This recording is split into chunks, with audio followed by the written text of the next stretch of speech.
கண்களை மூடி இந்த காலை ஆராதனையை கர்த்தர் நமக்கு ஆசீர்வாதமாக்கி தரும்படியாக சபையார் அனைவரும் இருந்த இடங்களில் கண்களை மூடி கர்த்தரை நோக்கி பார்ப்போம். Thank you, Holy Spirit.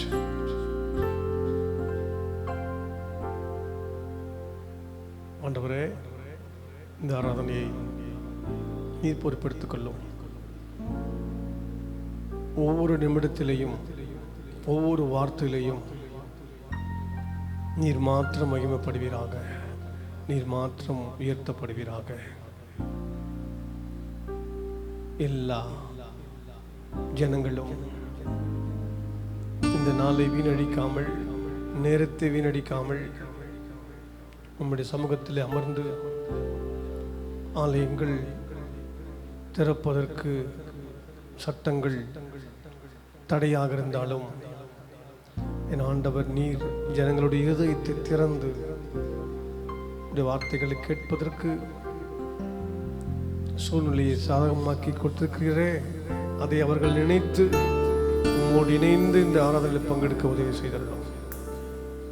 இயேசுவின் நாமத்தில் பிதாவே, ஆமென்.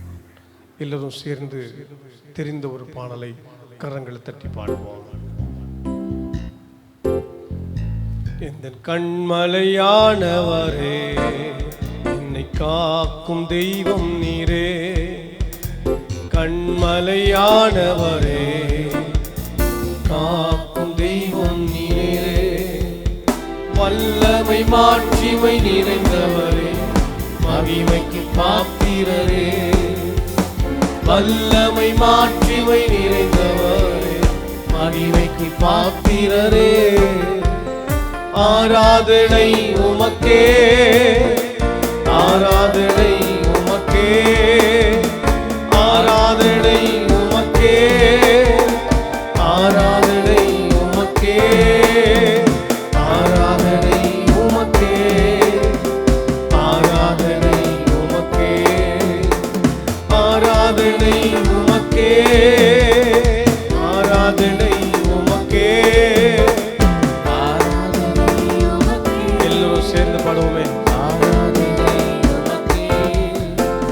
சிறகுகளின் நிழலில் என்றென்றும் மகிழ செய்தி, சிறகுகளின் நிழலில் என்றென்றும் மகிழ செய்தி. தூயவரே துணையாளரே, துதிக்கு பாத்திரரே. தூயவரே துணையாளரே, துதிக்கு பாத்திரரே. ஆராதனை உமக்கே. எல்லோரும் சேர்ந்து இடங்களில் கரங்களை தட்டி பாடுவோமே. ஆராதனை உமக்கே, ஆராதனை உமக்கே, ஆராதனை உமக்கே, ஆராதனை உமக்கே, ஆராதனை உமக்கே. பலவீன நேரங்களில் கிருபை தந்தீரையா. இந்த பலவீன நேரங்களில் கிருபை தந்தீரையா. இயேசு ராஜா என் பலனானி, எதற்கும் பயம் இல்லையே. இயேசு ராஜா என் பலனானி, எதற்கும் பயம் இல்லையே. ஆராதனை உமக்கே, ஆராதனை உமக்கே, ஆராதனை உமக்கே, ஆராதனை உமக்கே, ஆராதனை உமக்கே,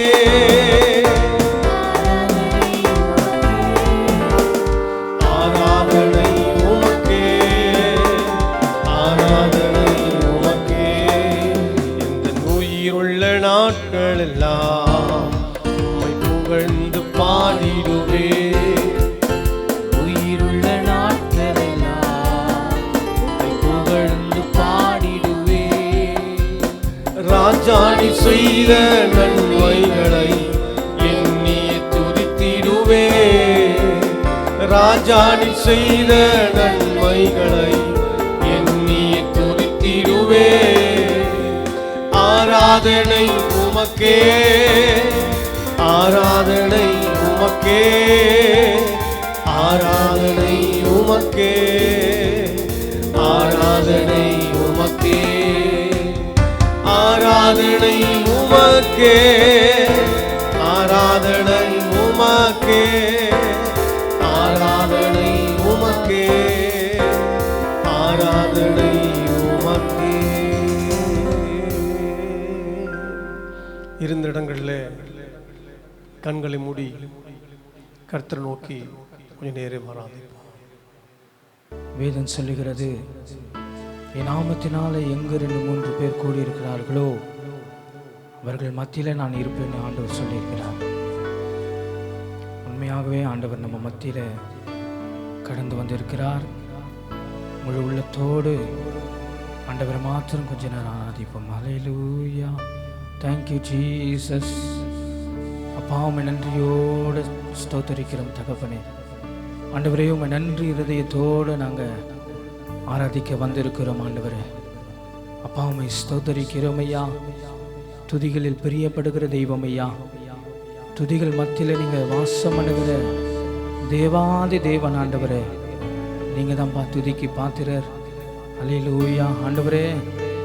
நாங்கள் எங்கேயோ நாங்கள் வாழ்ந்து கொண்டிருந்த ஆண்டவரே, ஒரு விசா ஆண்டவரே தகப்பனே, எங்களை மன்னித்து எங்களை போஷித்து வழி நடத்தி உம்மை ஆராதிக்கும்படியாக உம்மை துதிக்கும்படியாக ஆண்டவரே நீங்கள் செய்த இரக்கங்களுக்காக, கிருபைக்காக, மகிமைக்காக ஆண்டவரே கொடான கோடி நன்றி செலுத்துகிறோம் ஐயா. ஹல்லேலூயா ஆண்டவரே. நாங்கள் ஒன்று நினைத்து ஆண்டவரே நாங்கள் கவலைப்பட மாட்டோம் ஆண்டவரே. ஏனென்றால் ஆண்டவர் எங்களோடு நீங்கள் இருக்கிறீங்க ஆண்டவரே. தகப்பனே, உம்மை ஸ்தோத்தரிக்கிறோம் ஐயா. ஹல்லேலூயா. கர்த்தருடைய பிரசன்னத்தில் உணர்ந்து ஆவியானவருடைய பிரசன்னத்தோடு இந்த பாடலை சேர்ந்து பாடும். ஹல்லேலூயா. எதை நினைத்தும் நீ கலங்காதே மகனே, யெகோவா தேவன் உன்னை நடத்தி செல்வார். கண்களை மூடி, யெகோவா தேவன் உன்னை நடத்தி செல்வார். எதை நினைத்தும் நீ கலங்காதே மகளே, யெகோவா தேவன் உன்னை நடத்தி செல்வார். யெகோவா தேவன் உன்னை நடத்தி செல்வார். இதுவரை உதவின எபினேசர் உண்டு, இனியும் உதவி செய்வார். என்னோட சேர்ந்து பாடுவோமா? இனியும் உதவி செய்வார். இதுவரை உதவின அந்த எபினேசரை பார்த்து, அந்த தெய்வத்தை பார்த்து, இனியும் உதவி செய்வார், இனியும் உதவி செய்வார். கரங்களை உயர்த்தி, எதை நினைத்தும் நீ கலங்காதே மகனே. உற்சாகமாக, யெகோவா தேவன் உன்னை நடத்தி செல்வார். யெகோவா தேவன் உன்னை நடத்தி செல்வார். சுகம் தரும் தெய்வம் யெகோவா ராப்பா உண்டு, பூரண சுகம் தருவார், பூரண சுகம் தருவார். சுகம் தரும் தெய்வம் யெகோவா. சேர்ந்து பாடுவோமா? பூரண சுகம் தருவார், பூரண சுகம் தருவார். இதை நினைக்கும் நீ கலங்காதே மகளே, யெகோவா தேவன் உன்னை நடத்தி செல்வார். யெகோவா தேவன் உன்னை நடத்தி செல்வார். இதை நினைத்தும் நீ அந்த தெய்வத்தை பார்த்து அல்லேலூயா, யெகோவா தேவன் உன்னை நடத்தி செல்வார். யெகோவா தேவன் உன்னை நடத்தி செல்வார். அல்லேலூயா. ஆண்டவரே, பூரண சுகம் ஆண்டவர் எங்களுக்கு நீங்க கொடுக்கலைன்னா யார் ஆண்டவர் எங்களுக்கு சுகம் கொடுக்க போகிறாங்க? தகப்பனே, உம்மை ஸ்தோத்தரிக்கிறோம் ஐயா. ஆண்டவரே, எதை குறித்து நாங்க கவலைப்படல ஆண்டவரே, ஏனென்றால் கர்த்தர் எங்களோடு இருக்கிறீங்க ஆண்டவரே. ஒரு விஷயம் ஆண்டவரே, உம்மை ஸ்தோத்தரிக்கிறோம் ஐயா. அல்லேலூயா. Thank you Jesus. பரிசுத்த ஆவியானவரே, உம்மை நன்றியோடு துதிக்கிறோம் ஐயா. நீங்க கடந்து வாங்கடடி ஆண்டவரே. ஒரு பிரச்சனத்தை நாங்கள் ஆண்டவரே காண கிருபை செய்யுங்க ஆண்டவரே. ஒரு தெய்வீக சுகம் அளிக்கிற வல்லமை ஆண்டவரே எங்கள் மத்தியில் கடந்து வருவதாக ராஜா. ஆண்டவரே, உம்மை ஸ்தோத்தரிக்கிறோம் ஐயா. ஆண்டவரே, உம்மை நன்றியோடு துதிக்கிறோம் ஆண்டவரே. ஆண்டவரே, உம்மை ஸ்தோத்தரிக்கிறோம், துதிக்கிறோம் துதிக்கிறோம் துதிக்கிறோம் ஐயா. அல்லேலூயா. தாழ்மையிலிருந்தே தள்ளாடி நடந்தே தயவாய் நினைவு கூர்ந்தீ. தாழ்மையிலிருந்தே தள்ளாடி நடந்தே தயவாய் நினைவு கூர்ந்தீ. நெஞ்சார அணைத்து முத்தங்கள் கொடுத்து மாறிவிட்டீ. நெஞ்சார அணைத்து முத்தங்கள் கொடுத்து நிழலாய் மாறிவிட்டீ. நன்றி உமக்கு நன்றி, நன்றி உமக்கு நன்றி. அப்பா பிதாவே, அன்பான தேவா, அருமை இரட்சகரே, ஆவியானவரே. கண்களை மூடி எங்கள் அப்பா பிதாவே, அன்பான தேவா, அருமை இரட்சகரே, ஆவியானவரே. தாழ்மையிலிருந்தே தள்ளாடி நடந்தே தயவாய் நினைவு கூர்ந்தீ. தாழ்மையிலிருந்தேன் தள்ளாடி நடந்தே தயவாய் நினைவு கூர்ந்தீ. கலங்காதே என்று கண்ணீரை துடைத்து கரம் பற்றி நடத்துகின்றே.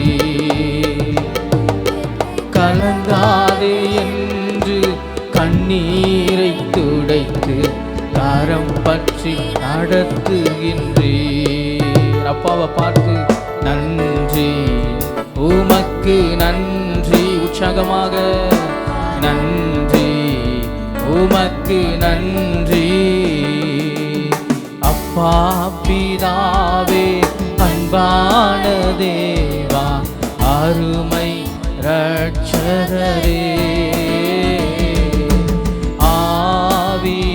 ஆவியானவரே. எங்கள் அப்பா பிதாவே, அன்பான தேவா, அருமை இரட்சகரே,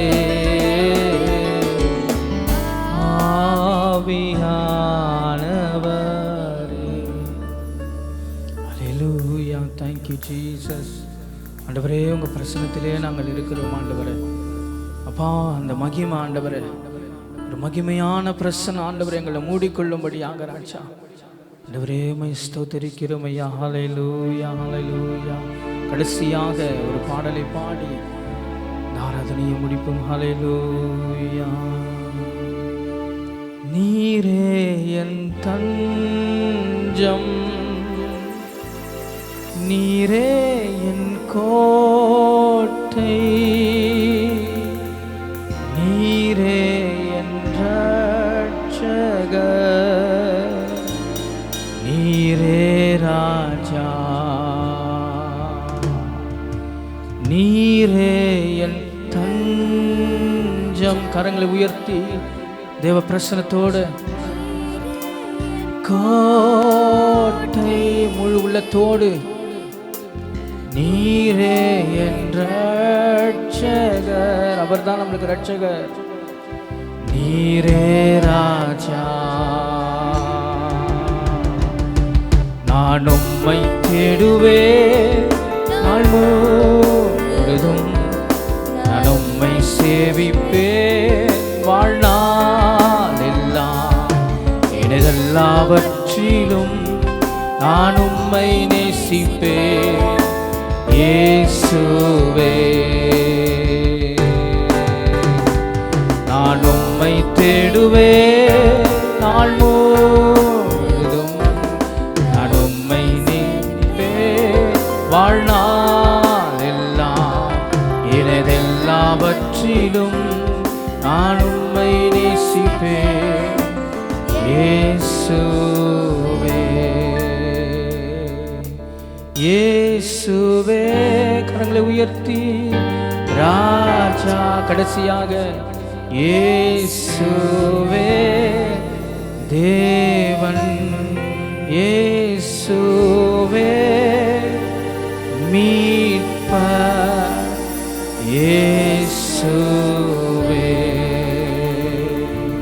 நான் உம்மை தேடுவேன் நாள் முழுதும், நான் உம்மை சேவிப்பேன் வாழ்நாள் எல்லாம். எனதெல்லாவற்றிலும் நான் உம்மை நேசிப்பேன். கடைசியாக இயேசுவே, இயேசுவே சொல்லுவோமா? இயேசுவே ராஜா, இயேசுவே தேவன், இயேசுவே மீட்பர், இயேசுவே. இயேசுவின் நாமத்தில் ஜெபிக்கிறோம் நல்ல பிதாவே, ஆமென், ஆமென். கர்த்தருடைய பரிசுத்த நாமத்துக்கு மகிமை உண்டாகட்டும். இன்றைய நாளின் கர்த்தருடைய வார்த்தைக்கு ஆதாரமாக சங்கீதங்களின் புஸ்தகம் 37ஆம் அதிகாரம் 34வது வசனத்தை படிக்கும் பொழுது, நீ கர்த்தருக்கு காத்திருந்து அவருடைய வழியை கைக்கொள், அப்பொழுது நீ பூமியை சுதந்தரித்து கொள்வதற்கு அவர் உன்னை உயர்த்துவார். இன்றைய நாளில் அவர் உன்னை உயர்த்துவார். இந்த வார்த்தையை உங்களுடைய வாய்களத்திலிருந்து நீங்கள் சொல்ல வேண்டும். கர்த்தர் என்னை உயர்த்துவார். இன்றைய நாளில் ஆண்டவர் உங்களுக்கு கொடுக்கிற வார்த்தையும் வாக்குத்தத்தமும் என்னவென்று சொன்னால், நான் உன்னை உயர்த்துவேன், அவர் என்னை உயர்த்துவார் என்று நீங்கள் மனம் திறந்து சொல்லும் பொழுதே நிச்சயமாய் ஆண்டவர் உங்களை உயர்த்த ஆரம்பித்து விடுகிறார். இந்த வார்த்தையை நீங்கள் சொல்லும் பொழுது உங்களை உலக பிரகாரமாக ஆவிக்குரிய ரீதியாக என்னென்ன ஆசீர்வாதங்களை எல்லாம் நீங்கள் பெற்று உயர வேண்டுமோ அதையெல்லாம் கொடுத்து உங்களை உயர்த்துவதற்கு ஆண்டவர் வல்லமை உள்ளவராக இருக்கிறார். ஆனால் அந்த வசனத்தினுடைய முன் பகுதியை படிக்கும் பொழுது, நீ கர்த்தருக்கு காத்திருந்து அவருடைய வழிகளை கைக்கொள். நீங்கள் செய்ய வேண்டிய ஒரு காரியம், அவருக்காய் காத்திருக்க வேண்டும், அவர் சொல்லியிருக்கிற கட்டளைகளை கைக்கொள்ள வேண்டும். கர்த்தர் நிச்சயம் உங்களை உயர்த்துவதற்கு ஏதுவாக இருக்கிறார். தாவீது சொல்லும்பொழுது 27ஆம் சங்கீதத்தின் 5வது வசனத்தில் இப்படி சொல்லுகிறார், தீங்கு நாளில் அவர் என்னை தம்முடைய கூடாரத்தில் மறைத்து, என்னை தமது கூடார மறைவில் ஒளித்து வைத்து, என்னை கண்மலையின் மேலே உயர்த்துவார். அன்பு தேவ பிள்ளைகளே, நீங்கள் சத்துருவினால் ஒருவேளை சுற்றி வளைக்கப்பட்டு அல்லது உங்களுடைய சூழ்நிலைகளை நீங்கள் எதிர்கொண்டு போக முடியாமல் தவித்து கொண்டிருக்கிற நிலையில் இருந்திருந்தால், தாவீதை தேவன் எப்படி கண்மலையின் மேலே உயர்த்தினாரோ அப்படியே தேவன் உங்களையும் உயர்த்த வல்லவராக போதுமானவராகவே இருக்கிறார். சங்கீதங்களின் புஸ்தகம் 3ஆம் அதிகாரத்தின் 3ஆம் வசனத்தை படிக்கும் பொழுது, கர்த்தாவே நீரின் கேடகமும் என் மகிமையும் என் தலையை உயர்த்துகிறவருமாயிருக்கிறேன். என் அன்பு தேவ பிள்ளைகளே, ஆண்டவர் உங்களை உயர்த்துகிறார் என்று சொன்னால் ஒரு நாள் 2 நாள் அல்லது இந்த மாதம் மாத்திரம் அல்ல, உங்கள் வாழ்நாள் வரையிலும் ஆண்டவர் உங்களை உயர்த்துவதற்கு வல்லமை உள்ளவராக இருக்கிறார். ஆனால் இந்த உயர்வு என்பது, உயர்த்தப்படுதல் என்பது ஒவ்வொரு நபருக்கும் நபர் வித்தியாசப்படுகிறது. அதாவது யாரெல்லாம் எப்படி விரும்புகிறார்களோ அப்படி கர்த்தர் உயர்த்துகிறார். நல்லா கவனிக்கணும் நான் சொல்வதை. உயர்த்தப்படுதல், உயர்த்துவது ஒவ்வொரு நபருக்கும் நபர் வித்தியாசப்படும். யாரெல்லாம் எந்தெந்த விதத்தில் உயர்த்தப்பட வேண்டும் என்று விரும்புகிறீர்களோ அந்த விதத்திலே ஆண்டவர் உயர்த்துகிறவராக இருக்கிறார். சிலருக்கு தான் செய்கிற வேலை ஸ்தலத்தில் உயர்வு வேண்டும் என்று எதிர்பார்த்திருக்கலாம். சிலர் தான் படிக்கிற படிப்பில் நெக்ஸ்ட் லெவலுக்கு போக வேண்டும் என்ற எண்ணத்தில் இருக்கலாம். ஒரு சிலர் சரீர பிரகாரமாக பலவீனத்தோடு இருக்கிறவர்கள், என்னுடைய சரீரத்தினுடைய பலவீனத்திலிருந்து பலத்தை நான் பெற்றுக்கொள்ள வேண்டும் என்ற விருப்பத்தை நீங்கள் மனதில் வைத்திருக்கலாம். இப்படி யாரெல்லாம் எந்தெந்த விதத்தில் உயர்வை எதிர்பார்த்து கொண்டிருக்கிறீர்களோ அவர்களுக்கு அந்தந்த விதத்தில் தேவன் உயர்வை கொடுக்க வல்லமை உள்ளவராகவே இருக்கிறார். எனவே இந்த வார்த்தையை நீங்கள் விசுவாசத்தோடு கேட்கும் பொழுது தேவன் நிச்சயம் உங்களை உயர்த்துகிறவர். நான் வேதத்திலே ஒரு 5 நபர்களையும் அவர்கள் எந்தெந்த சூழ்நிலையில் இருந்தார்கள், தேவன் அவர்கள் எப்படி அந்த சூழ்நிலையிலிருந்து உயர்த்தினார் என்பதை மிக தெளிவாக அதே நேரத்தில் சுருக்கமாக பகிர்ந்து கொள்ள கர்த்தர் உதவி புரிவாராக. யோபுவின் புஸ்தகம் 5ஆம் அதிகாரத்தினுடைய 10வது வசனத்தை படிக்கும் பொழுது, தாழ்ந்தவர்களை உயரத்தில் வைத்து துக்கிக்கிறவர்களை ரட்சித்து உயர்த்துவார். இந்த வார்த்தையை யோபுவினுடைய நண்பனான எலிப்பாஸ் என்று சொல்லுகிறவன் இந்த வார்த்தையை சொல்லுகிறான், துக்கிக்கிறவர்களை ரட்சித்து கர்த்தர் உயர்த்துகிறவர். யோபு கர்த்தருக்கு பயந்து நடந்த ஒரு மனுஷன். அவன் நண்பர்களும் அப்படித்தான் தேவனுக்கு பயந்து நடந்தவர்கள். அதனால தான் கர்த்தருக்கு பயந்து நடந்த நண்பனாகிய எலிப்பாஸ் இந்த வார்த்தையை சொல்லுகிறான். என்ன சொல்லுகிறார்? தாழ்ந்தவர்களை உயரத்தில் வைத்து துக்கிக்கிறவர்களை ரட்சித்து உயர்த்துகிறார். இப்போ யோபுவுக்கு துக்கம். என்ன துக்கம்? எல்லாவற்றையும் இழந்திருக்கிறான். பிள்ளைகள் இழந்திருக்கிறான், தன்னிடமிருந்த எல்லா சொத்து இழந்திருக்கிறான், ஆடு மாடு எல்லாவற்றையும் இழந்திருக்கிறான். சரீரத்திலையும் இப்பொழுது ஆங்காங்கே அதாவது சொரிகிற ஒரு சூழ்நிலை வந்து விட்டது. ஓட்டை எடுத்து சுரண்டுகிற ஒரு கண்டிஷனில் ஹெல்த்து பாதிக்கப்பட்டிருக்கிறது. இப்படி எதையும் சொல்லவும் முடியாது, யார் சொன்னாலும் ஆற்றவும் முடியாது. அந்த கண்டிஷனில் இருக்கும்போது யோபுவினுடைய நண்பர்கள் அவனை பார்த்து ஆறுதல் சொல்ல போகிறார்கள். யோபுவின் புஸ்தகம் 2ஆம் அதிகாரத்தின் 13ஆம் வசனத்தை படிக்கும் பொழுது, அவன் துக்கம் மகா கொடிய துக்கம் என்று கண்டு ஒருவரும், அதாவது அவன் நண்பர்கள் அவனோடு ஒரு வார்த்தையும் பேசாமல் இரவு பகல் 7 நாள் அவனோடு கூட தரையிலே உட்கார்ந்திருந்தார்கள். அன்பு தேவ பிள்ளைகளே, யோபுவை பற்றி கேள்விப்படுகிறார்கள். எல்லாவற்றையும் இழந்து துக்கத்தோடு இருக்கிறான் என்று அறிந்து நண்பர்கள் அவனை சென்று பார்க்கலாம் என்று போகும்பொழுது தூரத்திலிருந்து பார்த்து, இவன் யோபுவா? அடையாளமே தெரியவில்லையே, உருவமே தெரியவில்லையே என்று சொல்லி மனம் கசந்து அவனிடத்தில் விசாரிக்க ஆறுதல் சொல்லலாம் என்று போனவர்கள் எதையும் சொல்ல முடியாமல் அவனோடு கூட அப்படியே அமர்ந்து விட்டார்கள். ஒரு நாள் 2 நாள் அல்ல, 7 நாட்கள் எதையுமே பேசவில்லை. யோசித்து பாருங்கள். நமக்கு மிகவும் கஷ்டமான ஒரு செயல் இது. 2 நாள் 3 நாள் சாப்பிடாமல் இருங்கன்னு சொன்னால் கூட சாப்பிடாமல் இருந்துருவோம். ஆனால் பேசாமல் இருங்கன்னு சொன்னால் ரொம்ப கஷ்டம். நண்பர்கள் 7 நாள் சென்று அவன் கூடவே உட்கார்ந்து அவனை பேசாமல் அமர்ந்திருக்கிறாங்கன்னா கொஞ்சம் யோசித்து பாருங்கள். இதே சூழ்நிலை நமக்கு ஏற்படும்போது நம்மை சார்ந்த நண்பர்கள் வருவார்களானால் நீங்கள் தான் அமைதியாக இருப்பீங்களா, இல்லை அவங்க தான் அமைதியாக இருப்பாங்களா? கொஞ்சம் யோசித்து பாருங்கள். ஆனால் இவர்கள் ஒரு வார்த்தையும் பேசவில்லை. பேசலான்னு நினைக்கிறாங்க, அவன் முகத்தை பார்த்தா பேசவே முடியல. இவனாலையும் சொல்ல முடியல. ஏன்னா என்ன இருக்குது சொல்கிறதுக்கு, அவ்வளோ துக்கம்.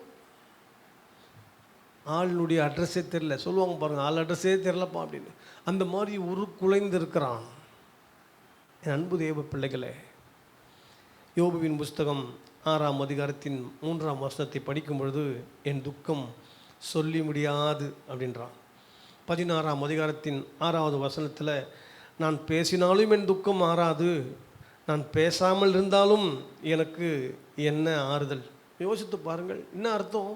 நான் பேசினாலும் ஒரு பிரயோஜனமும் இல்லை, நீங்கள் தான் வந்து எனக்கு ஆறுதல் சொன்னாலும் அதுலேயும் எனக்கு ஆறுதல் கிடைக்க போகிறது இல்லை. அதனால் நான் பேசாமல் இருக்கிறதே பெஸ்ட்டுன்னு சொல்லி அப்படி ஒரு துக்கத்தோடு இருந்தவன் தான் யோபு. ஆனால் என் ஆண்டவர் அப்படி துக்கப்பட்ட யோபுவை கர்த்தர் நேரத்தில் உயர்த்தினார். என் அன்பு தேவ பிள்ளைகளே, ஒருவேளை யோபுவை போல எல்லாவற்றையும் இழந்து என்னிடத்தில் பேசுவதற்கு கூட ஒன்றுமில்லை, என்னை யார் என்று விசாரிப்பதற்கு வந்தால் கூட அவளிடத்தில் நான் என்னத்தை சொல்கிறது, நான் என்னன்னு சொல்லுவேன் அப்படின்னு ஒருவேளை இந்த வார்த்தையை கேட்டுக்கொண்டிருந்தால் இன்றைக்கி ஆண்டவர் உங்களை பார்த்து சொல்கிற வார்த்தை, யோபுவை உயர்த்தினது நான், உன்னையும் உயர்த்த வல்லமையுள்ளவராகவே இருக்கிறேன். என் அன்பு தேவ பிள்ளைகளே, ஆண்டவர் இன்றைக்கு உங்களை பார்த்து நேரடியாக சொல்கிற வார்த்தை, நான் உங்களை உயர்த்துவேன். இதே போல் இன்னொரு சம்பவத்தை நான் காண்பிக்கிறேன். நியாயாதிபதிகள் 11ஆம் அதிகாரத்தின் 2வது வசனத்தில் கீலேயாத்தின் குமாரர் பெரியவர்களான பின்பு அவர்கள் எப்தாவை நோக்கி, உனக்கு எங்கள் தகப்பன் வீட்டில் சுதந்திரம் இல்லை, நீ அந்நிய ஸ்திரீயின் மகன் என்று சொல்லி அவனை துரத்தி விட்டார்கள். அன்பு தேவ பிள்ளைகளே, இந்த இடத்தில் இந்த வசனத்தினுடைய கருத்தை நான் உங்களுக்கு புரிய வைத்து விட்டு இதில் உள்ள நபரை கர்த்தர் எப்படி உயர்த்தினார் என்பதை நான் தெளிவாக உங்களுக்கு புரிய வைக்கிறேன். எப்தா என்பவன் ஒரு விலை மாதுவுக்கு பிறந்த ஒரு மகன். இவனுடைய தகப்பன் கீலேயாத். இந்த கீலேயாத் என்பவனுக்கு விலை மாதுவின் மூலமாய் பிறக்கப்பட்டது தான் இந்த எப்தா. ஆனால் இந்த கீலேயாத்தினுடைய முதல் மனைவிக்கு பிறந்த பிள்ளைகள் வளர்ந்து ஆளான பிறகு, கவனிங்க, வளரும்போது எல்லாம் ஒன்றாத்தான் வளர்ந்தார்கள். இந்த எப்தாவும் வளர்கிறான், அவனுடைய முதல் தாய்க்கு பிறந்தவர்களும் வளர்கிறார்கள். வளர்ந்த பிறகு அநேக குடும்பங்களில் நடக்கிற ஒரு சம்பவம், பிள்ளைகள் வளர்ந்த பிறகு அவர்களுக்கு 2 தாய்மார்கள் இருப்பார்கள். அந்த நேரத்தில் இந்த சொத்து பிரிவினை வந்துடும். இவன் இருந்தால் நம்மளுக்கு பிரச்சனைன்னு சொல்லி எப்படியாவது அவனை கழட்டு விட்டுலான்றத பல திட்டங்களை போடுவார்கள். அப்படித்தான் இந்த கீலேயாத்தினுடைய மனைவிக்கு பிறந்த பிள்ளைகள் இந்த எப்தாவை துரத்தி விட்டார்கள். நீ எங்கள் கூட பிறந்தவன் அல்ல, நீ வெளியே கிளம்புன்னு சொல்லி அவனை துரத்தி விட்டார்கள். யோசித்து பாருங்கள், வளர்ந்த பிள்ளை தனியாக துரத்தி விட்டால் எவ்வளோ துக்கம் இருந்திருக்குன்னு பாருங்கள். துக்கத்தோடு வருகிறான், நண்பர்களோடு கூட சேருகிறான், ஒரு வீரனாக பராக்கிரமசாலியாக மாறுகிறான். கவனியுங்கள், வீரன் பராக்கிரமசாலி என்பதற்கும் ரவுடி என்பதற்கும் வித்தியாசம் உண்டு. இவன் ரவுடியாக மாறவில்லை, வீரனாக பராக்கிரமசாலியாக. வீரனுக்கும் பராக்கிரமசாலிக்கும் வித்தியாசம் உண்டு. அதை நீங்கள் நன்கு புரிந்து கொள்ளுங்கள். நான் அதை சொல்வேனால் நேரம் எனக்கு அதிகமாக விடுவதற்காக நான் அப்படியே அதை கட் ஷார்ட் பண்ணி என்னுடைய சிந்தைக்குள்ளாய் நான் உங்களை நடத்த விரும்புகிறேன்.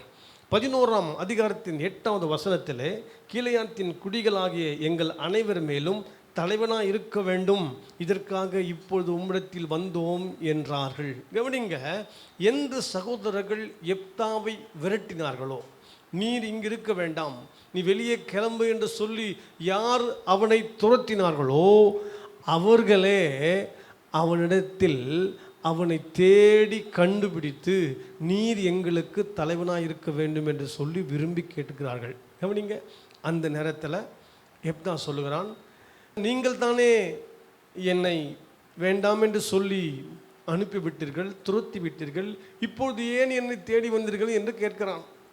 இந்த சம்பவத்தை நீங்கள் வேதத்தில் படித்து பார்த்தால் உங்களுக்கு நன்கு புரியும்.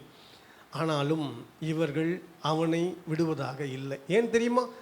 இவர்களை அம்மோன் புத்திரர் துரத்துகிறார்கள், இவர்களை மேற்கொள்ள நினைக்கிறார்கள். அந்த நேரத்தில் இவர்களுக்கு உதவி என்பது எப்தா மட்டுமே. ஏனென்றால் அம்மோன் புத்திரை மேற்கொள்ளக்கூடிய பலன், ஒரு வைராக்கியம், ஒரு என்ன சொல்கிறது, ஸ்ட்ரென்த்து எப்தா கிட்ட மாத்திரம் தான் இருந்தது.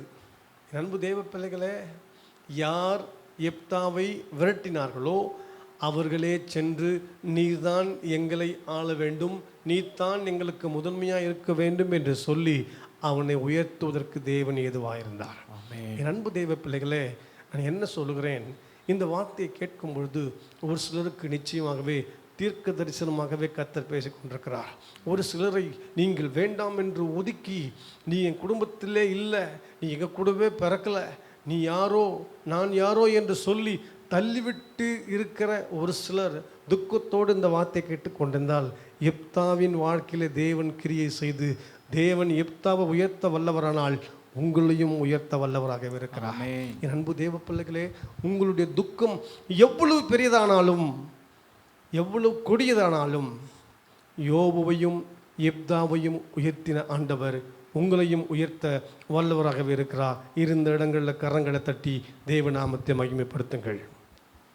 இரண்டாவதாக சங்கீதங்களின் புஸ்தகம் 89ஆம் அதிகாரத்தின் 19வது 20வது வசனத்தை படிப்பீர்களானால், அப்பொழுது நீர் உம்முடைய பக்தனுக்கு தரிசனமாகி சகாயம் செய்யத்தக்க சக்தியை ஒரு சௌரியவான் மேல் வைத்து ஜனத்தில் தெரிந்து கொள்ளப்பட்டவனை உயர்த்தினேன்.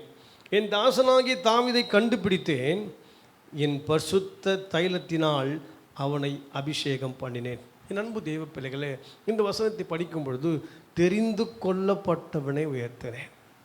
யாரெல்லாம் தெரிந்து கொள்ளப்பட்டவர்களோ அவர்களை தேவன் உயர்த்துகிறார். ஒரு கிராமம், ஒரு ஊர், ஒரு பட்டணம், ஒரு மாநிலம்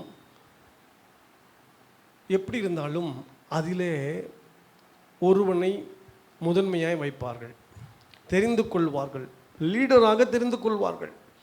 ஒரு குறிப்பிட்ட எண்ணிக்கைக்கு மேல் ஒரு இடத்தில் ஜனங்கள் இருந்தாலோ வசித்தாலோ வேலை செய்தாலோ அங்கே ஒருவரை லீடராக தெரிந்து கொள்வது வழக்கம்.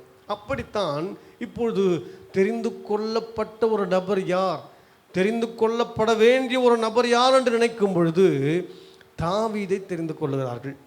இந்த இடத்தில் என் தாசனாகிய தாவீதை கண்டுபிடித்தேன் என்கிற இந்த வார்த்தை தாவீது தெரிந்து கொள்ளப்பட்ட ஒருவன் என்பது இங்கு மிக அழகாக புரிந்து கொள்கிறோம்.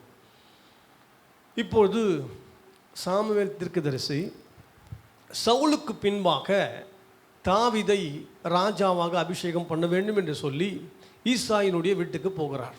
ஆண்டவர் சொல்லுகிறார், நீ போய் அங்கே தாவீதை இஸ்ரவேலுக்கு ராஜாவாக அபிஷேகம் பண்ணு என்று சொல்லுகிறார். தாவீதை அபிஷேகம் பண்ணுகிறார்.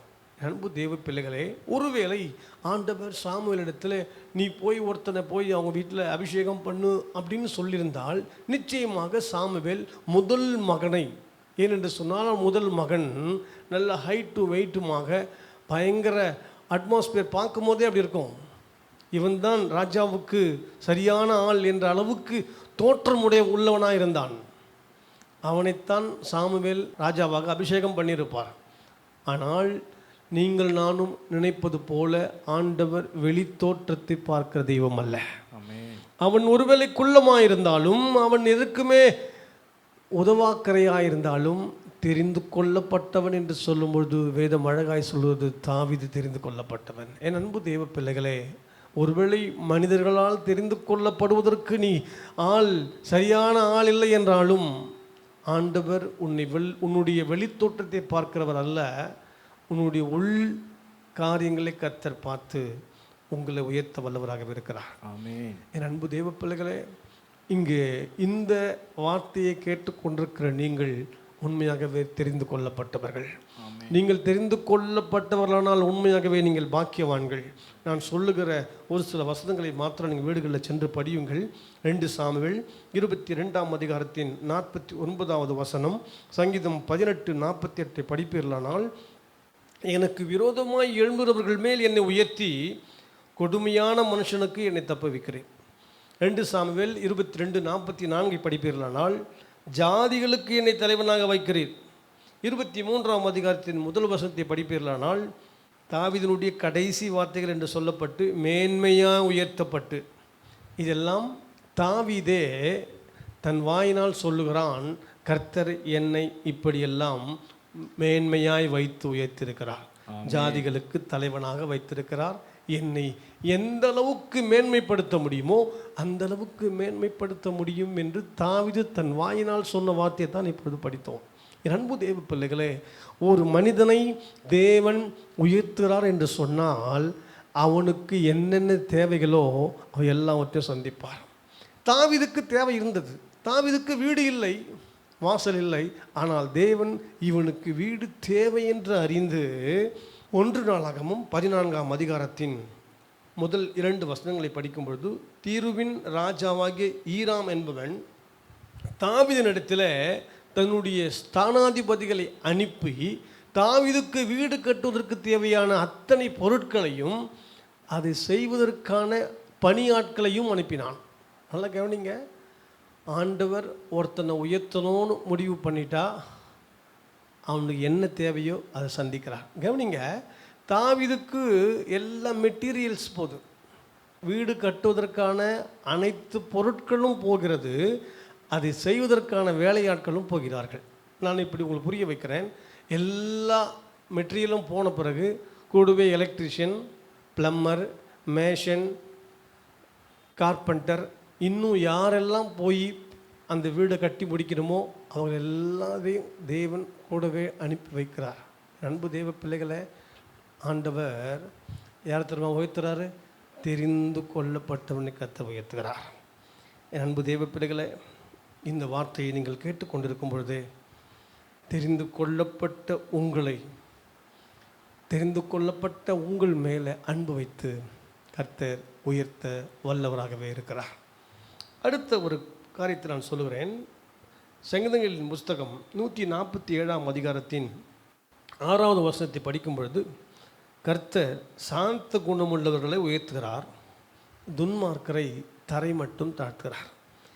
பூமியிலே சாந்த குணமுள்ளவர்கள் யார் யார் இருக்கிறார்களோ அத்தனை பேரையும் கர்த்தர் உயர்த்துகிறார். ஆமென். சில பேரை பார்க்கும்போது பசு பாய்ந்தால் புலி, பழமொழி சொல்வார்கள், பார்த்தா பசு பாய்ந்தா புலி.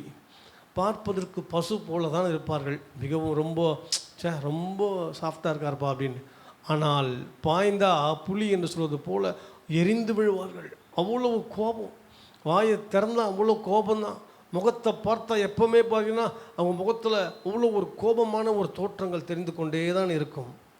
அதாவது ஒரு எரிமலை எப்படி எரியுமோ அப்படி எரிந்து விழுதுவார்கள். ஆனால் பைபிள் சொல்லுறது, என்னாகமம் 12ஆம் அதிகாரத்தின் 3வது வசனத்தில், மோசேயானவன் பூமியில் உள்ள சகல மனிதரிலும் மிகுந்த சாந்த குணம் உள்ளவனாக இருந்தான். இது ஆண்டவர் மோசேயை பற்றி சொன்ன ஒரு சாட்சி. அதனால்தான் ஆண்டவர் மோசேயை இஸ்ரவேல் ஜனங்களுக்கு தலைவனாக வைத்தார். நான் என்ன சொல்லுகிறேன், யாருக்கெல்லாம் சாந்த குணம் இருக்கிறதோ அவர்களை தேவன் உயர்த்த வல்லவராகவே இருக்கிறார். அப்போஸ்தலர் நடபடிகள் 7ஆம் அதிகாரத்தின் 35வது வசனத்தை படிப்பீர்களானால், உன்னை அதிகாரியாகவும் நியாயாதிபதியாகவும் ஏற்படுத்தினவன் யார் என்று சொல்லி அவர்கள் மறுதலித்த இந்த மோசேயை தானே தேவன் முட்செடியில் அவனுக்கு தரிசனமான தூதனாலே தலைவனாகவும் மீட்பனாகவும் அனுப்பினார். இந்த வார்த்தையை முதல் இரத்த சாட்சியாய் மரித்த ஸ்தேவான் இந்த வார்த்தையை சொல்லுகிறார். இந்த சம்பவம் எப்படி நடந்தது என்பதை நான் உங்களுக்கு புரிய வைக்கிறேன். எபிரேயனை துன்பப்படுத்தின எகிப்தியனை மோசே கொன்று போடுகிறார். மறுநாள் 2 எகிப்திய நண்பர்கள் சண்டை போட்டு கொள்கிறார்கள். அந்த நேரத்தில் மோசே போய் இந்த 2 எகிப்தியர்களையும் பார்த்து 2 பேருமே நம்மெல்லாம் சகோதரர்கள் தானே, ஏன் இப்படி சண்டை போட்டுக் கொள்கிறீர்கள் என்று சொல்லி அவர்களை விலக்கி விடுகிறான். அந்த நேரத்தில் எகிப்தியர்களில் எவன் சண்டைக்கு முந்தி வந்தானோ அவன் மோசேயை பார்த்து, நீ யார்? உன்னை யார் எங்களுக்கு அதிகாரியாக நியமித்தது? நீ எங்கள் விஷயத்தில் தலையிட வேண்டிய அவசியமே இல்லை என்று சொல்லி, நாம் சொல்லுகிற லாங்குவேஜ் பிரகாரம் மூங்கில் அடித்த மாதிரி நேருக்கு நேராக, இனி இந்த விஷயத்தில் தலையிடாதே என்று சொல்லி அவனை அதாவது முகம் கவிழும்படியாக, தலை கவிழும்படியாக வார்த்தைகளை பேசுகிறான். ஆனால் அந்த இடத்தில் மோசே ஒன்றையும் பேசவில்லை. என் அன்பு தேவ பிள்ளைகளை கவனிங்கள். இப்படி சாந்த குணமுள்ள மோசேயை தான் தேவன் இஸ்ரவேல் ஜனங்களுக்கு அதிகாரியாக, தலைவனாக, தளபதியாக, லீடராக வைத்தார். ஆமென். இது கேட்டுக்கொண்டிருக்கிற அன்பு தேவ பிள்ளைகளே, உங்களுக்கும் தேவன் அப்படிப்பட்ட சாந்த குணத்தை கொடுப்பாராக. இன்றைக்கு நிறைய விசுவாசிகளுக்கு சாந்த குணம் இருப்பதில்லை. சபையில் வந்து அமரும்போது கொஞ்சம் அப்படி காலை மேலே பட்டுட்டாலோ, தெரியாமல் இடிச்சிட்டாலோ, அவங்க அப்படி திரும்பி பார்க்குற பார்வையும் அவங்கள முறைக்கிற முறையும் பார்த்தா அவங்க ரொம்ப சாந்த குணம் உள்ளவங்கன்னு தெரிஞ்சிடும். தேவ பிள்ளைகள், விசுவாசிகள் மாத்திரமல்ல, ஊழியக்காரர்களுக்கும் அந்த சாந்த குணம் தேவை. லீடர்ஸ், ஒரு தலைமைத்துவத்தில் இருப்பவர்கள், சுவிசேஷகர்கள், இப்படிப்பட்ட முதன்மை இடத்தில் நின்று பல பேருக்கு அறிவுரை சொல்பவர்கள், பல பேரை நடத்துபவர்களுக்கு தேவன் நிச்சயமாய் சாந்த குணத்தை எதிர்பார்க்கிறார். அப்படி ஒருவேளை சாந்த குணம் உங்களிடத்தில் காணப்படுமானால் நிச்சயம் தேவன் உங்களை உயர்த்த வல்லவராக இருக்கிறார். அன்பு தேவ பிள்ளைகளே, தங்களுடைய அறிவு திறமையாலோ பேச்சு திறமையாலோ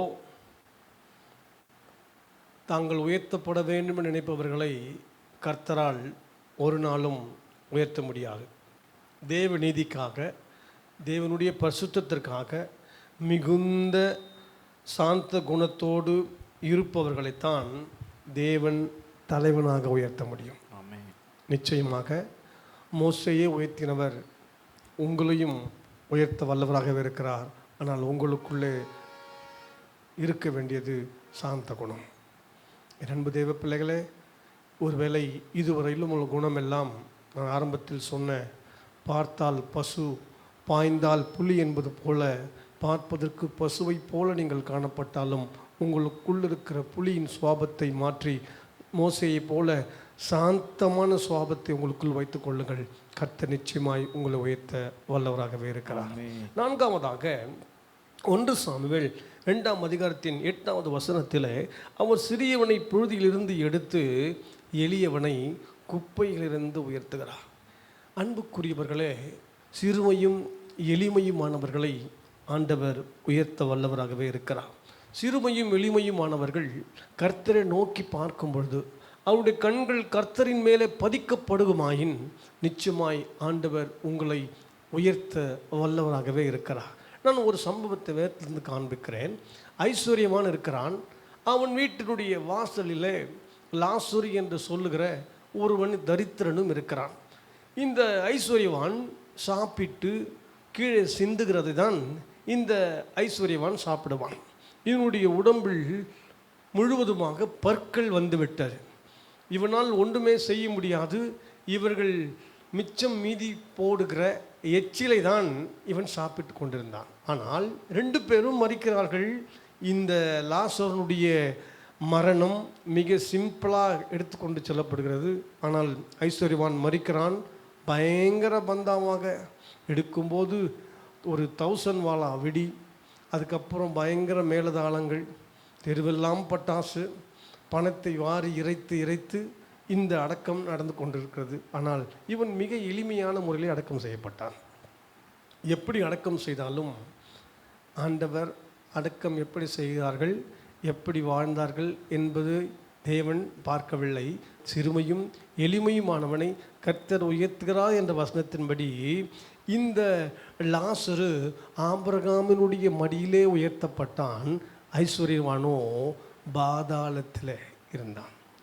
அன்பு தேவ பிள்ளைகளே, நீங்கள் உடனே நினைத்து விடக்கூடாது உலகத்திலே நன்கு ஐஸ்வர்யவனாக வாழ்வர்களெல்லாம் நரகத்துக்குத்தான் போவார்கள். இப்படி பிச்சை எடுத்து கொண்டிருக்கிற லாசருவை போல் இருப்பவர்கள் தான் பரலோகத்துக்கு போவார்கள் என்று நீங்கள் எண்ணிவிடக்கூடாது. நான் அந்த ஒரு கண்ணோட்டத்தில் இதை பேசவில்லை. தவறாய் உபதேசிக்கிறார்கள், நான் அப்படி உபதேசிப்பதும் இல்லை. நன்றாய் புரிந்து கொள்ளுங்கள். ஏழையாக, எளிமையாக, சிறுமையுமான ஜனங்களாக இருந்தாலும் அவருடைய கண்கள் கர்த்தரின் மேலே மாத்திரம் பதிக்கப்படுமானால் நிச்சயம் கர்த்தர் அவர்களை உயர்த்த வல்லவராகவே இருக்கிறார். இன்னொரு சம்பவத்தையும் நான் உங்களுக்கு வேறு காண்பிக்கிறேன். ஈசாக்கினுடைய மகன் யாக்கோபு, அவன் மிகவும் ஏழையாகத்தான் இருந்தான். அவனுடைய தாத்தாவாகிய ஆபிரகாம் சீமானாக இருந்தார். ஆபிரகாம் சீமானாக இருக்கும் பொழுது நிச்சயமாக ஈசாக்கும் சீமானாக தான் இருந்திருக்க முடியும். அவனும் சீமான் தான். ஆனால் சூழ்நிலை பாருங்கள், இவன் ஒன்றும் இல்லாதவனாக, தகப்பன் சொல்லிவிட்டார், நீங்கள் இருக்கிற கானானிய ஸ்திரீகளிடத்தில் பெண் கொள்ள வேண்டாம், நம்முடைய பரம்பரை காப்பாற்ற வேண்டும் என்று சொல்லி இங்கிருந்து பெயர்சபாவிலிருந்து ஆரானுக்கு போய் அங்கே பெண் கொள்ளும்படி போகிறான். போகும்போது இவனிடத்தில் ஒன்றுமில்லை, பொன் இல்லை, வெள்ளி இல்லை, ஆடு மாடுகள் இல்லை, எந்த சொத்து சுகம் இல்லை. அவனிடத்தில் ஒன்றுமே இல்லாமல் போகிறான். நள்ளிரவு நேரம் அங்கிருந்த ஒரு கல்லை எடுத்து தலையின் கீழ் வைத்து உறங்குகிறான். கவனிங்க, நீங்களோ அல்லது நானோ வெகு தூரமாக பிரயாணம் பண்ணும்பொழுது, சற்று டயர்டாகும்போது, சற்று சோர்ந்து போகும்போது தன் கையில் இருப்பதை எடுத்து தலையின் கீழ் வைத்து உறங்குவோம். ஒருவேளை பையாக இருக்கலாம், செருப்பாக இருந்தால் கூட அதை ஒரு பேப்பரில் மடித்து தலை கீழ் வைத்து உறங்குவோம். ஆனால் இவனிடத்தில் தலை கீழ் எடுத்து வைப்பதற்கு எதுவுமே இல்லை. இருந்ததெல்லாம் ஒன்றே ஒன்று, அங்கிருந்த கல். அதை எடுத்து தலையின் கீழ் வைத்து படுக்கிறான் என்று சொன்னால் யோசித்து பாருங்கள். அவனுடைய கண்டிஷன் சிறுமையும் எளிமையுமான கண்டிஷன். அவனிடத்தில் எதுவுமே இல்லாத ஒரு சூழ்நிலைக்குள்ளே இருக்கிறான். ஆனால் அவன் சொன்ன ஒரே ஒரு வார்த்தை, ஆதியாகமம் 28ஆம் அதிகாரத்தின் 22வது வசனத்தையும் அதுக்கு முன் 2 வசனங்களையும் படிக்கும் பொழுது, தேவன் என்னோடு கூட இருந்து நான் போகிற இந்த வழியிலே என்னை காப்பாற்றி உண்ண ஆகாரமும் உடுக்க வஸ்திரமும் எனக்கு தந்து என்னை என் தகப்பன் வீட்டுக்கு சமாதானத்தோடு திரும்பி வர பண்ணுவாரானால் தேவரீர் எனக்கு தரும் எல்லாவற்றிலும் உமக்கு தசமபாகம் தருவேன் என்று சொல்லுகிறான். கவனிங்க, அவன் சொன்னது கவனிங்க, எனக்கு உண்ண உணவும் ஒடுக்க உடையும் கொடுத்தா போதும். இதிலேயே அவனுடைய ஏழ்மைத்தனம், அவனுடைய ஏழ்மை புரிந்து விடுகிறது. அவனுக்கு சாப்பாடும் துணியும் இருந்தால் போதும். கவனிங்க, தன்னுடைய அண்ணன் ஏசாவுக்கு பயந்து அப்பா அவனுடைய வார்த்தைக்கு கீழ்ப்படிந்து ஆரானுக்கு போகிறான். அங்கே பெண் கொள்ளுகிறான். மறுபடியும் திரும்பி வருகிறான். வரும்பொழுது தன் அண்ணனுடைய கோபத்தை தணிக்க வேண்டும். அண்ணன் என் மேல் பயங்கர கோபத்தோடு இருக்கிறான், என்னை பார்த்தால் வெட்டி கூட போட்டு விடுவான். அந்த அளவுக்கு மிகுந்த கோபத்தோடு இருக்கிற அண்ணனுக்கு பரிசு பொருளாக அவன் கொடுத்தது 200 வெள்ளாடுகள், 20 வெள்ளாட்டு கடாக்கள், 200 செம்மறி ஆடுகள், 20 ஆட்டுக்கடாக்கள், பால் கொடுக்கிற 30 ஒட்டகங்கள், அவைகளின் குட்டிகள், 10 காளைகள், 20 கோழிகை கழுதைகள், 10 கழுதை குட்டிகளையும் பிரித்தெடுத்து யாக்கோபு ஏசாவுக்கு கொடுக்கிறான். ஆதியாகமம் 32ஆம் அதிகாரத்தின் 14-15 வசனங்களை படித்தால் நான் சொன்ன அத்தனை வார்த்தைகளும் எழுதப்பட்டிருக்கிறது. என்ன சொல்லுகிறேன், அண்ணனுக்கு கொடுத்த பரிசு பொருட்களே இவ்வளவு இருக்குமானால் ஆண்டவர் இவனை ஆசீர்வதித்து உயர்த்தியிருக்கிறாரே, அது எவ்வளோ இருக்குன்றது யோசித்து பாருங்கள். நான் நினைக்கிறேன், இவன் போகும்போது ஒரு ஊர்வலமாகவே போயிருப்பான். அண்ணனுக்கு கொடுத்த கிஃப்ட்டு அதே முன்னாடி நிறைய போயிருக்கோம். இவனுடைய சொத்து, இவனுக்கு தேவையான ஆடு மாடுகள், இவனுக்கு தேவையான பொன் வெள்ளி எல்லாமே அதைவிட அதிகமாக இவனுடன் கண்டிப்பாக எடுத்துக்கொண்டு சென்றிருப்பான். அன்பு தேவ பிள்ளைகளே, கோலும் கையுமாய் போனவன் பொன் வெள்ளி பிள்ளைகள் ஆடு மாடுகள் என்று சொல்லி பணிவிடைக்காரர்கள் வேலையாட்கள் எல்லாமே மொத்தமாக எடுத்துக்கொள்வார்கள் என்று சொன்னால் தேவன் சிறுமையானவனை உயர்த்தியிருக்கிறார். கரங்களை தட்டி ஒரு ஆமணி என்று சொல்லுங்கள். எல்லாவற்றுக்கும் மேலாக யாக்கோபா இருந்தவனை இஸ்ரவேலாய் கர்த்தர் மாற்றினார். பெயரையே கர்த்தர் மாற்றி விட்டார் பாருங்கள். எந்த அளவுக்கு ஒரு உயர்வு!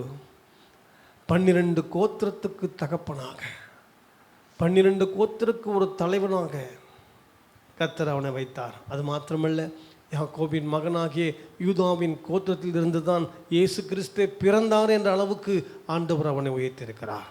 நாம் படித்த வார்த்தையின்படியாகவே சிறுமைப்பட்டவர்களையும் ஏழை எளியவர்களையும் தேவன் உயர்த்த வல்லவராக இருக்கிறார். ஆனால் நம்முடைய கண்கள் அவர் மேலே பதிக்கப்பட வேண்டும். கடைசியாக மத்திய 23ஆம் அதிகாரத்தின் 12வது வசனத்தில் தன்னை தாழ்த்துகிறவன் உயர்த்தப்படுகிறான். அன்பு பிள்ளைகளே, யாரெல்லாம் தன்னை தாழ்த்துகிறார்களோ அவர்களை கர்த்தர் உயர்த்துகிறார். சில பேரை தேவன் வேலையிலே உயர்த்துகிறார், நல்ல மதிப்பிலே உயர்த்துகிறார், சமுதாயத்திலே உயர்த்துகிறார். இது எல்லாத்துக்கும் காரணம் அவர்களிடத்தில் இருந்த தாழ்மை என்கிற சுபாவம். சில பேர் தாழ்மையை போல் நடிப்பார்கள்.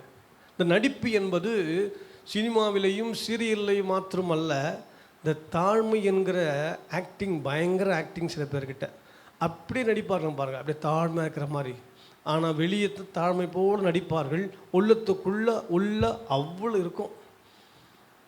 அப்படிப்பட்டவர்களை தேவன் உயர்த்தவே முடியாது. நான் ஒரே ஒரு நபரை காண்பித்து முடிக்கிறேன். மரியாள் இருக்கிறாள். இயேசு உலகத்தில் பிறக்க வேண்டும். யார் தம்மை தெரிந்து கொண்டார்? தாழ்மையின் ரூபமாக இருக்கிற மரியாளை தேவன் தெரிந்து கொண்டார். அந்த ஊரில் நிறைய பெண்கள் இருந்தார்கள், அழகுள்ள ஸ்திரீகள் இருந்தார்கள், வசதி படைத்த பெண்கள் இருந்தார்கள், படித்த பெண்கள் இருந்தார்கள், செல்வாக்குள்ள பெண்கள் இருந்தார்கள்.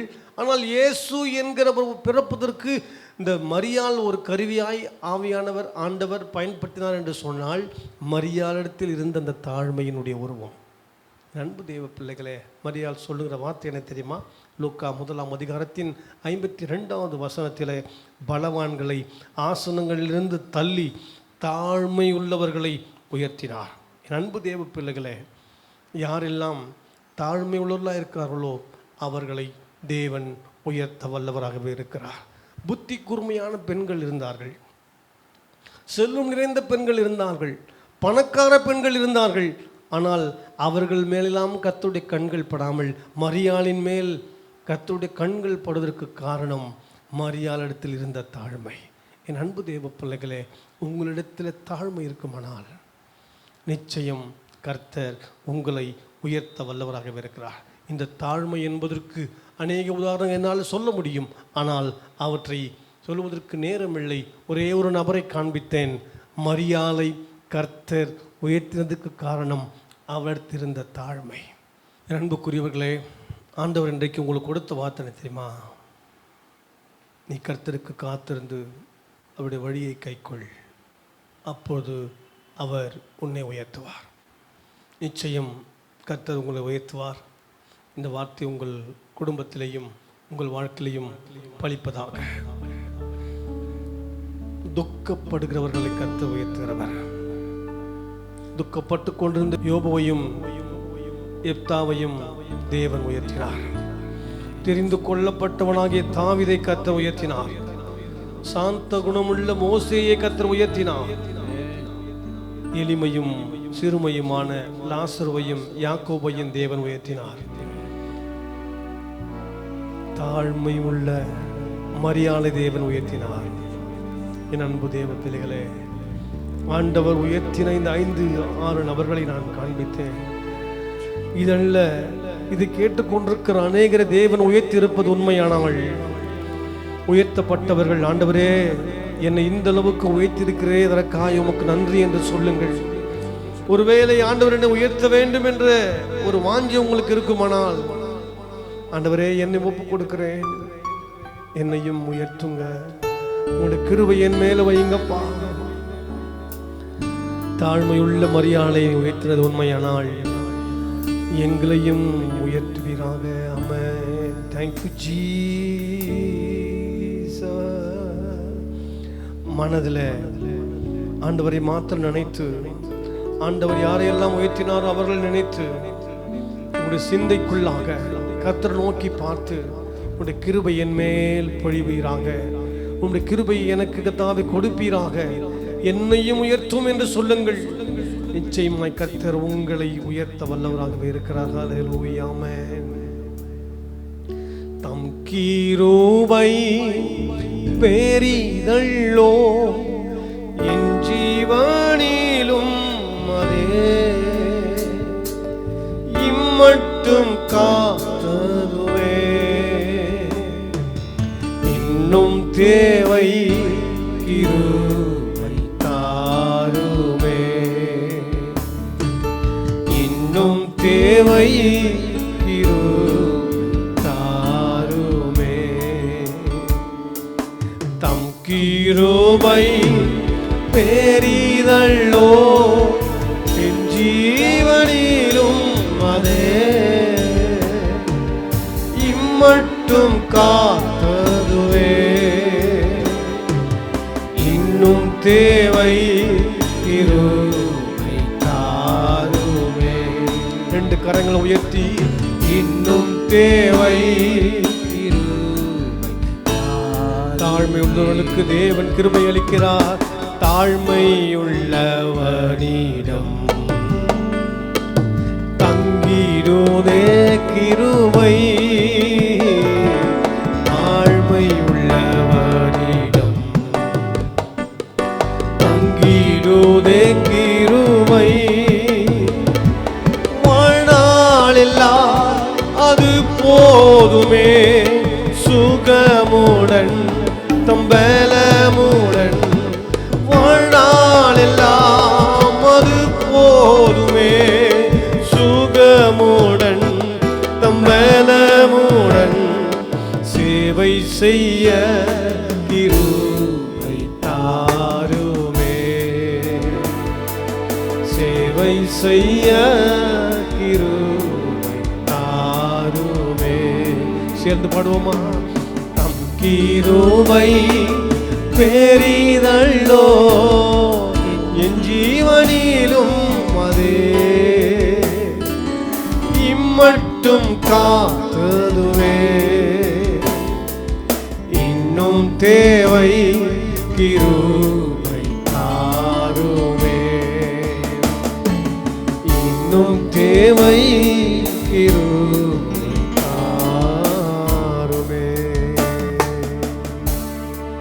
நல்ல ஆண்டவரே, இந்த செய்தியை கேட்டுக்கொண்டிருக்கிற அன்பு பிள்ளைகள் மேல இந்த கண்கள் பதிக்கப்படுவதாக.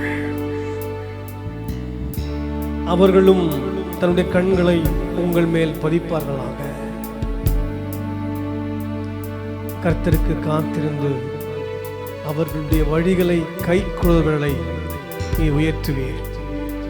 நான் உன்னை உயர்த்துவேன் என்று இன்றைக்கு கொடுத்த வார்த்தை எங்கள் அன்பு பிள்ளைகளுடைய வாழ்க்கையில் பலிப்பதாக. அவர்கள் எங்கிருந்தாலும் அவர்களுடைய சிரசின் மேலே ஊழியக்காரனாக அடியேன் கைகளை வைத்து ஜெபிக்கிறேன். அவர்களை உயர்த்தும். நீங்க மாத்திரம் உயர்த்துகிறாங்க. எந்த ஒரு மனிதனும் நான் தான் உங்களுடைய உயர்வுக்கு காரணம் என்று சொல்லாத அளவுக்கு கர்த்தரை உயர்த்த வேண்டும் என்று நான் ஜெபிக்கிறேன். மகிமையை உமக்கு எடுக்கிறேன் இயேசுவின் நாமத்தில் பிதாவே. நம்முடைய கர்த்தராகிய இயேசு கிறிஸ்துவின் கிருபையும் பிதாவாகிய தேவனுடைய அன்பும் பரிசுத்த ஆவியானவருடைய ஐக்கியமும் நம் அனைவரோடும் கர்த்தருடைய வருகை மட்டும் தங்கியிருப்பதாக. ஆமென். God bless you.